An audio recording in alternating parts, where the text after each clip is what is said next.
लोकसभा चुनाव चल रहे हैं। लगातार मध्य प्रदेश ही नहीं पूरे देश के अंदर भाजपा ज्वाइन कर रहे हैं कांग्रेस के नेता। एक बड़ा झटका बुरहानपुर कांग्रेस को लगा है। दुर्गेश शर्मा जो कि कांग्रेस के आज जो प्रदेश अध्यक्ष हैं उनके ही साथ में अपनी राजनीति की शुरुआत की थी जब वो जूनियर थे। उनके साथ के ऐसे एक नेता ने भाजपा का दामन थामा है। सांसद ज्ञानेश्वर पाटिल, बीजेपी प्रत्याशी ज्ञानेश्वर पाटिल व बुरहानपुर विधायक अर्चना चिटनीस ने जो है इनको सदस्यता ग्रहण कराई। हमारे साथ में एक्सक्लूसिव बात करने के लिए। कांग्रेस में सही नहीं चल रहा कि भाजपा ज्वाइन कर लिए? कांग्रेस में सही नहीं चल रहा कि भाजपा ज्वाइन कर लिए? नहीं, मेरे ज्वाइन करने के कारण बहुत अलग है। कांग्रेस में सही और गलत नहीं है। मैं एक संगठन में काम करने वाला व्यक्ति हूँ और मुझे ऐसा लगता है कि जहाँ पे मेरे लिए काम करने को ज़्यादा मौका है वो चीज़ को देखते हुए मैंने अपना चुनाव किया है। तो क्या वजह क्या रहेगी कि आपको साइडलाइन किया जा रहा था या आप पे ध्यान नहीं दिया जा रहा था? ऐसे सोशल मीडिया पे एक बात चल रही है कि आपको जीतू पटवारी की सभा में बोलने का मौका नहीं दिया, इसलिए आपने अपनी रूपरेखा ही अलग कर ली। नहीं, निश्चित रूप से ये एक बहुत बड़ा कारण रहा है उस दिन जो कार्यक्रम रहा है उसमें। और मात्र जीतू पटवारी नहीं, बुरहानपुर कांग्रेस के स्थानीय कई बड़े नेता जितने भी रहे हैं, ये मैं समय समय पर इस बात को ऑब्जर्व करता रहा कि जब जब भी चुनाव आते थे तब वक्ता के रूप में मेरा उपयोग कर लिया जाता था विरोधी पार्टी के खिलाफ बोलने के लिए। लेकिन जब भी कांग्रेस पार्टी में कोई बड़ा नेतृत्व यहाँ पर आए या फिर कोई बड़ी सभा हो, उस वक्त ये बोल के दरकिनार कर दिया जाता था कि अभी नहीं, अभी पूर्व विधायक बोलेंगे, समय कम है, ये सब कुछ है।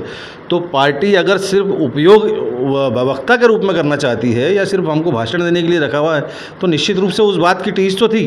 उसके अलावा भी काफ़ी दिनों से मैं इस चीज़ को महसूस कर रहा था कि संगठन में आज आप बताइए इतने दिनों हुए चुनाव को, लोकसभा चुनाव को चलते हुए 4 या 5 दिन से इस बात की सुगबुगाहट है।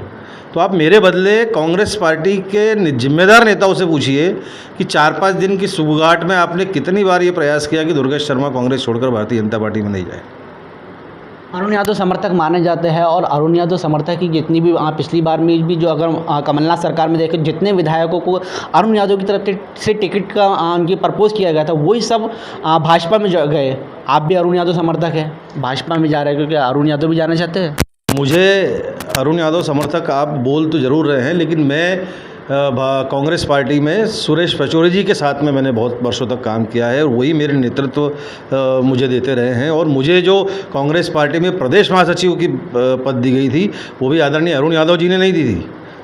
उनके और उनके समर्थकों ने तो मुझे वहाँ से आगे बढ़ने में कोई कसर नहीं छोड़ी रोकने में। मुझे ये पद सम्माननीय सुरेश पचौरी जी के कारण मिला था और आज उनके ही आदेश के ऊपर मैंने भारतीय जनता पार्टी को ज्वाइन किया है। चुनाव चल रहे हैं लोकसभा और परसों शायद वोटिंग है, तो क्या असर पड़ेगा इसका आपके भाजपा ज्वाइन करने का? देखिए, ये 2 दिन या 3 दिन के लिए मैंने भारतीय जनता पार्टी ज्वाइन नहीं की कि मैं इस असर के ऊपर चर्चा करूं। मैं एक लंबे समय की लंबी कार्य योजना को लेकर इस संगठन के अंदर आया हूं। इस संगठन में कार्यकर्ताओं की जो लगन है अपनी पार्टी के प्रति, जो निष्ठा है और जिस दृढ़ तरीके से वो अपना काम करते हैं और यहाँ का संगठन भी जिस तरीके से योग्य व्यक्तियों को, मेहनतकश लोगों को आगे लेके आता है। बुरहानपुर की विधायक अर्चना दीदी है, सांसद ज्ञानेश्वर पाटिल है, मनोज माने जी आपके सामने इतना बड़ा उदाहरण है कि एक पार्टी के साधारण कार्यकर्ता के रूप में वो उपस्थित रहे वर्षों से। हम लोग जब मैं NSY में काम करता था तब वो ABVP में काम किया करते थे, लेकिन पार्टी ने आज उनके संघर्ष का, उनकी मेहनत का उनको परिणाम दिया। 18 साल में 6 जिलाध्यक्ष बदले भारतीय जनता पार्टी ने परिवर्तन करने के लिए और 18 साल में कांग्रेस पार्टी को दूसरा जिलाध्यक्ष नहीं मिल पाया। तो या तो योग्य व्यक्तियों की कमी है या फिर योग्य व्यक्ति को आप देखना नहीं चाहते। इन्हें किसी एक व्यक्ति विशेष कोई भी कांग्रेस सिर्फ उसी पर ध्यान देती है, आम कार्यकर्ताओं पे नहीं, ऐसा आपका कहना है? नहीं, मैं आपको जो बोलना चाह रहा हूँ मेरी बातों का आप महत्व समझिए। मैं किसी व्यक्ति विशेष पर भी इल्ज़ाम नहीं लगा रहा हूँ। मैं ये एक संगठन जो काम करने की कार्यशैली होती है, एक संगठन जैसे अपने कार्यकर्ता को देखता है लगातार कि कौन कितने वर्षों तक काम कर रहा है। मनोज माने जी ने कभी जाके, मुझे लगता नहीं कि भारतीय जनता पार्टी को कहा होगा कि मुझे जिलाध्यक्ष बनाइए, लेकिन पार्टी ने उस बात को देखा कि ये वर्षों से काम कर रहा है तो उसको उसकी मेहनत का सिला दिया। मुझे कांग्रेस पार्टी में इस बात की कमी लग रही है कि जो लोग, और भी बहुत सारे योग्य लोग हैं वहाँ पे जो कांग्रेस पार्टी के लिए जी जान से काम कर रहे हैं, आज मुझे क्यों आवश्यकता पड़ी 30-32 साल के बाद आज मैं कांग्रेस पार्टी छोड़ के भारतीय जनता पार्टी में जा रहा हूँ।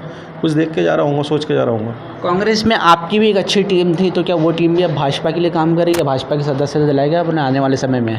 देखिए, मैं किसी को व्यक्तिगत रूप से कोई दबाव नहीं डालता हूँ, लेकिन निश्चित रूप से जो लोग मेरे समर्थक हैं वो अभी मुझसे संपर्क करना उन्होंने चालू किया है। और आप जो अभी कह रहे थे कि क्या चुनाव परिणाम पे इस चीज़ का असर पड़ेगा, तो निश्चित रूप से आपको कल तक कुछ ना कुछ इसके और परिणाम देखने को मिल सकते हैं। चलिए, बहुत बहुत शुक्रिया हमसे बात करने के लिए। तो जिलाध्यक्ष जी भी है, आपके कार्यकाल में शुरुआत हुई है और कांग्रेस के एक अच्छे वक्ता, अच्छे जैसे हम बोल सकते हैं वरिष्ठ नेता भाजपा में आए हैं, तो आप क्या कहेंगे? देखिए, दुर्गेश शर्मा एक ज़मीनी कार्यकर्ता कांग्रेस के रहे, ज़मीनी नेता रहे। चाहे वो कांग्रेस का छात्र संगठन NUCI हो, चाहे वो युवक कांग्रेस हो और कांग्रेस का मूल संगठन, सारे संगठनों में पिछले 30-32 साल से ये युवा ज़मीनी स्तर पर मेहनत करते थे। और कांग्रेस में अच्छे नेताओं यदि 2-4 गिने तो उनमें दुर्गेश शर्मा का नाम पहले नंबर पर आता है। ऐसे योग्य व्यक्ति को कांग्रेस में जितना प्रतिशत मिलना चाहिए था वो प्रतिशत नहीं मिला। और मुझे गर्व है भारतीय जनता पार्टी पे कि भारतीय जनता पार्टी का नेतृत्व हमेशा अपने कार्यकर्ताओं को ऑब्जर्व करता रहता है और यथा योग्य उस कार्यकर्ता की चिंता करता है। निश्चित तौर पर दुर्गेश भाई के भारतीय जनता पार्टी में आने से भारतीय जनता पार्टी को भी एक अच्छा संबल मिलेगा। आप अपना भविष्य क्या देखते हैं भाजपा में आप? मैं आपको फिर पुनः बता रहा हूँ कि मैं कोई मतलब पद की लालसा या फिर कोई आशा लेकर के नहीं आया हूँ। मैं सिर्फ संगठन में काम करने के उद्देश्य से आया हूँ। मुझे किसी किस्म का कोई चुनाव नहीं लड़ना है। मैं मूलतः संगठन में काम करने वाला व्यक्ति हूँ। यदि भारतीय जनता पार्टी को उचित लगेगा, मुझे को जो भी जिम्मेदारी देंगे मैं उसको निभाऊंगा। फिलहाल मैं एक सामान्य कार्यकर्ता की हैसियत से भारतीय जनता पार्टी में आया हूँ। मैं किसी तरह की कोई सौदेबाजी के चक्कर में भारतीय जनता पार्टी में को ज्वाइन नहीं किया हूँ। आखिरी सवाल दुर्गेश जी एक और है कि कुछ कांग्रेसी नेता कांग्रेस में रह के भाजपा का काम करते हैं, तो ऐसे कुछ गिने चुने नेता जो है भाजपा में भी है, वो कहीं ना कहीं भाजपा की विचारधाराओं से थोड़ा सा भाजपा में है, लेकिन भाजपा की तो आपको ऐसा तो नहीं करना कि कांग्रेस से आए हैं भाजपा में, फिर भाजपा में रह के कांग्रेस का काम करेंगे? ये आप देखिए, आपने बहुत अच्छा सवाल पूछा, मतलब मेरे मन के लायक आपने सवाल पूछ लिया। बहुत देर से मैं ये चीज़ सोशल मीडिया पे देख भी रहा था, कुछ लोग कह रहे थे कि, तो मैं बरसों से इस चीज़ को देखते आया हूँ। अगर आप चुनाव में देखेंगे तो बुरहानपुर में किसी ने भी विधानसभा चुनाव लड़ा हो, वो लोग आपस में इकट्ठे हो गए होंगे, लेकिन दुर्गेश शर्मा हमेशा कांग्रेस के परचम के नीचे ही खड़ा रहा। और कांग्रेस के परचम में रहते हुए मैंने देखा है कि किस किस ने भारतीय जनता पार्टी से पर्दे के पीछे से हाथ मिला करके काम किया है।